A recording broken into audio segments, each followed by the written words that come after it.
नमस्कार, मी प्रभाकर लोंढे, खडतार प्रवास वर्तमानपत्राचा तथा खडतार प्रवास यूट्यूब चॅनलचा मुख्य संपादक.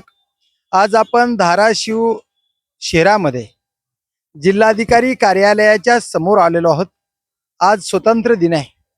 स्वतंत्र दिना दिवशी सुद्धा ज्येष्ठ नागरिकांची काय परिस्थिती आहे ते आपण जाणून घेणार आहेत. ज्येष्ठ नागरिकाला न्याय मिळतोय का? धाराशिव शहरामध्ये विरंगुळा केंद्र, ज्येष्ठ नागरिकांसाठी विरंगुळा केंद्र मंजूर झालेलं आहे. आमदारांनी या केंद्रासाठी निधी सुद्धा उपलब्ध झालेला आहे. बांधकाम झालेलं आहे. फक्त लोकार्पण सोहळा होत नाही. काय अडचणी आहेत आणि त्या अडचणी जर निर्माण झाल्या तर मग विरंगुळा कोणी करायचा? ज्येष्ठ नागरिकांनी कुठं करायचा असा प्रश्न निर्माण होतोय. आणि ती खंत आज स्वतंत्र दिना दिवशी आपल्या सोबत ज्येष्ठ नागरिक मांडणार आहेत. नेमकं काय अडचणी आहेत आपण त्यांच्याकडून ऐकायचे आहेत. सर नमस्कार, खडतार प्रवास यूट्यूब चॅनल मध्ये आपलं स्वागत आहे. या पुढे या पुढे या. नेमकं काय अडचणी आहेत? काय अडचणी आहेत तुमच्या? नमस्कार, मी धाराशिव ज्येष्ठ नागरिक संघटनेचा सचिव अनिल पाटील बोलतो. धाराशिव ज्येष्ठ नागरिकांसाठी विरंगुळा केंद्राची शासनाकडून एक विरंगुळा केंद्र मंजूर झालं होतं आणि ते विरंगुळा केंद्र समतानगर येथे मारुती मंदिराच्या शेजारी आम्हाला जागा दिलेली होती. त्यासाठी आपल्या जिल्ह्याचे तालुक्याचे आमदार कैलासजी पाटील साहेब यांनी आम्हाला 8 लाख रुपयाचा निधी त्यासाठी मंजूर केला होता आणि त्या निधीच्या माध्यमातून विरंगुळा केंद्राचं बांधकाम झालं. पूर्ण कोणत्या भागात झाले? कोणत्या भागात? समतानगर इथे विरंगुळा केंद्र हे मारुती मंदिरा शेजारी झालेलं आहे. हा लोकार्पण असू दे, असू दे, पण कोणत्या सालामध्ये झालं? 2024 मध्ये झालेला आहे. आता बांधकाम झालेलं आहे. त्या 8 लाख रुपयाच्या निधीमध्ये बांधकाम सुद्धा केलंय. नेमकं पुढच्या अडचणी काय? ते आम्हाला तिथले स्थानिक एक 4-2 लोक आहेत ते आम्हाला हस्तांतरित होऊ देत नाहीत आणि नगरपालिका त्याच्यामध्ये काही हस्तक्षेप करून आम्हाला ते देत नाही. आणि याच्यामध्ये सगळ्यात जास्त मोठा रोल नगरपालिकेचा आहे आणि नगरपालिका आमच्यासाठी काहीच करायला तयार नाही. यासाठी आम्ही माननीय पालकमंत्री प्रतापसिंह सरनाईक साहेबांना सुद्धा 3-4 वेळा भेटलो. त्यांना निवेदन दिले. त्यांनी कलेक्टर साहेबांना पण ह्या संदर्भामध्ये सूचना दिल्या होत्या किंवा हे ताबडतोब ह्यांना काय ते मार्ग काढून ह्याच्यामध्ये हस्तांतरित करा. अडचणी आणण्याचं कारण काय? ती 2-4 जी लोक आहेत त्यांच्या नावावर जागा आहे का? मग काय अडचणी, काय कशामुळे अडचण? त्यांना ती जागा खाजगी वापरण्यासाठी हवी आहे आणि त्यासाठी त्यांना ते ह्याच्यामध्ये जागा आम्हाला मिळू द्यायची नाही. आणि हे सर्व शहरातील ज्येष्ठ नागरिकांसाठी विरंगुळा केंद्र आहे. या लोकांना सकाळी 10 ते संध्याकाळी 7 वाजेपर्यंत तिथं बसण्याची व्यवस्था होणार आहे. त्यांचं मनोरंजन होणार आहे. पुस्तकं तिथं ठेवली जातील. TV राहणार आहे. तिथं त्यांना बातम्यांची उपलब्धता होणार आहे.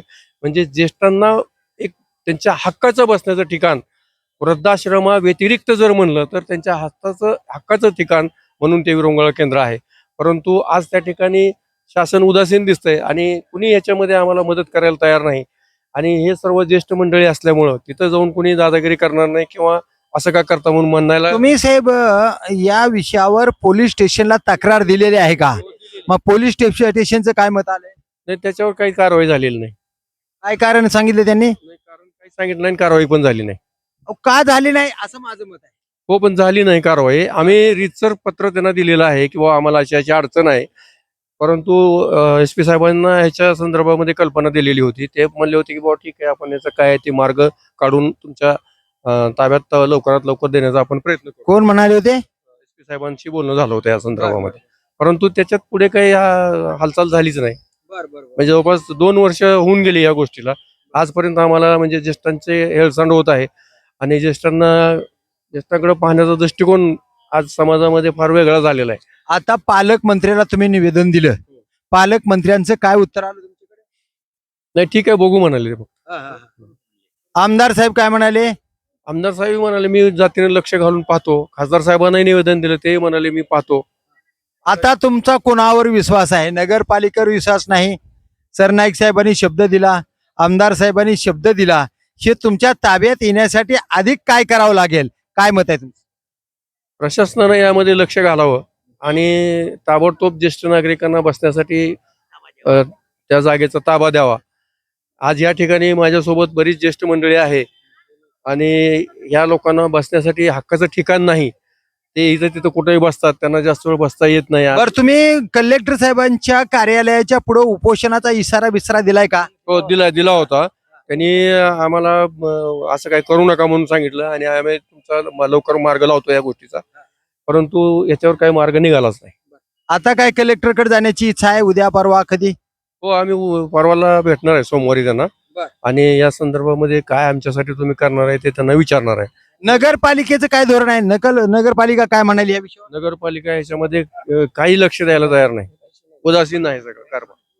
हे लोक राजकारणी आहेत का तुम्हाला विरोध करणारे? नेमकं एवढी मोठी अडचण कसं काय येते? राजकारणी लोक कोणत्या पक्षाचे आहेत ते माणसं? हे भाजपचे म्हणा ना, म्हणा आता. भाजप पक्षाचे आहेत ते. भाजप पक्षाचे आहेत. म्हणजे भाजप पक्ष जर उबाटा गटाच्या कैलास पाटलानं निधी दिला तर भाजपाचे माणसं हा निधीतून जे उपकेंद्र म्हणजे केंद्र जे बांधण्यात आले त्या केंद्राचा कब्जाच घेऊ देत नाहीत भाजपाची माणसं, असं म्हणायचं हो का? बरोबर आहे, 100% बरोबर आहे. मग भाजपाच्या विरोधामध्ये तक्रार का दिली नाही तुम्ही?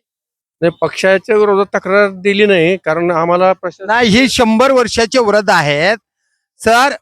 भाजपाच्या लोकांनी विरोध केला आणि म्हणून केंद्र तुमच्या ताब्यात येत नाही बांधलेलं, यावर तुम्ही काय म्हणाल? हॅलो. अगोदर मी भास्कर साबण नागोकर स्वातंत्र्य सैनिक सगळ्यांना शुभेच्छा देतो आकड्याला. त्याचबरोबर लोंढेचे वार्ताहर आहेत ना, त्यांना खास शुभेच्छा यासाठी आहेत. त्यांचे आजोबा ते लोंढे पेपरही काढत होते, त्या काळात मी नायब तहसीलदार होतो आणि यांचं कार्यालय होतं आणि समाजाच्या पाठीमागे उतरायला कार्यालय होतं यांचं. ते कार्यालय माझ्याकडे मार्गदर्शन घेत होते. मी फार मोठा नव्हतो, पण मला साहित्य आवडत होते. मी आर्यसमाजी होतो आणि लोंढे हे महाराष्ट्र वर्गापैकी होते, त्याला साथ कोण देत नव्हतं, त्यामुळे मी साथ दिलेली आहे त्याला. म्हणून मी ते शुभेच्छा देतो त्याच्या माणसाला. आणि मी सांगतो की जे विरोधक केंद्र आहे त्याची खरी माहिती कोणी घेत नाही. ठराव झाला मागे माझ्याप्रमाणे नगर परिषदेमध्ये ठराव झालेला आहे जागा द्या म्हणून. मग जागा द्यायची तर हे त्याची ठरावाची कापी घ्यायला पाहिजे ज्येष्ठ संघटनेने आणि पोलीसकडे द्यायला पाहिजे. पण ते काय डिजिटल न जाता तिसरं काम करतात, त्यामुळं खरी अडचण कळत नाही. खरी अडचण मला कळाली तर मी मार्गाने सांगू शकतो. आणि पुढे एकदा या लोंढे परिवाराला शुभेच्छा देतो. ओके ओके ओके सर, आता स्पष्ट कळालं की शिवसेना उद्धव बाळासाहेब ठाकरे यांच्या विरोधात भाजप आहे आणि भाजपाचे माणसं उद्धव बाळासाहेब ठाकरे यांच्या आमदारानं निधी दिलेला विरंगुळा केंद्र बांधलेलं त्याचा कब्जा होऊ देत नाहीत, त्यांच्यात हक्क प्रवेश है ना प्रवेश करू देत नाहीत. हे प्रवेश थांबवण्यासाठी तुम्ही पुढील निर्णय काय घेणार आहात? स्पष्ट बोला.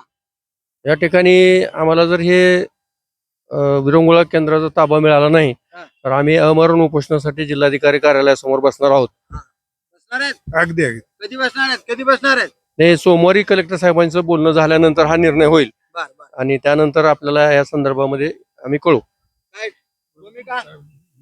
निर्णय घेऊ. काय साहेब? भूमिका आहे अगदी स्पष्ट बोला. स्पष्ट आहे. नाव सांगा साहेब तुमचं. माझं नाव अनिल पाटील. अनिल पाटील. काय करत सध्या? मी सचिव आहे, जिल्हा ज्येष्ठ नागरिक संस्थेचा सचिव आहे. सचिन पाटील. अनिल पाटील हे सचिव आहे. अनिल पाटील आहेत, ज्येष्ठ नागरिक संघटनेचे सचिव आहेत का? हे सचिव आहेत. आणि कैलास दादा पाटील आमदार आहेत धाराशिव कळमचे. यांनी एका सभागृहाला म्हणजे विरंगुळा सभागृह बांधण्यासाठी 8 लाख रुपये निधी दिला. नियमाप्रमाणे ते सभागृह बांधलंय सुद्धा, पण त्याचा हस्तांतरित करण्यासाठी प्रवेश न करू देणारे माणसं भाजपाचे आहेत आणि भाजपानं तो प्रवेश अडवलाय आणि म्हणून यांना बांधून सुद्धा किती दिवस झाले बांधून तुम्हाला? 1 वर्ष 1.5 वर्ष 2024 मध्ये बांधलाय. म्हणजे 2 वर्षे यांचा प्रवेश होऊ देत नाहीत. म्हणजे बघा नीती कशी आहे. याचे नेमकं कारण काय आहेत हे यांनी सांगितल्यावरून इथपर्यंत खरे आहेत, पण दुसरी बाजू नेमकी काय आहे ते आम्ही लवकरच जाणून घेणार आहेत.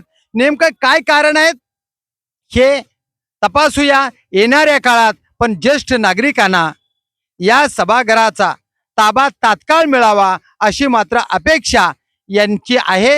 यांनी कलेक्टरला, आमदारांना आणि पालकमंत्र्यांना सुद्धा निवेदन दिलेले आहेत. तर पाहूया येणाऱ्या काळामध्ये हे ताबा किती लवकर या ज्येष्ठ नागरिकांना विरंगुळा करण्यासाठी मिळेल हेच पाहूया येणाऱ्या काळात. मी प्रभाकर लोंढे, खडतर प्रवास वर्तमानपत्राचा तथा खडतर प्रवास यूट्यूब चॅनलचा मुख्य संपादक. या चॅनलला सबस्क्राईब करा, शेअर करा, लाईक करा, बेल आयकॉनचे बटन दाबा, आपले विचार कमेंट बॉक्समध्ये नोंद करा. कारण आपलं घर स्वच्छ घर, तसंच आपलं शहर स्वच्छ शहर, आपलं शहर विकासात्मक शहर झालं पाहिजेत हाच विषय कमेंट बॉक्समध्ये नोंद करा. धन्यवाद. धाराशिवकर, जय हिंद, जय महाराष्ट्र.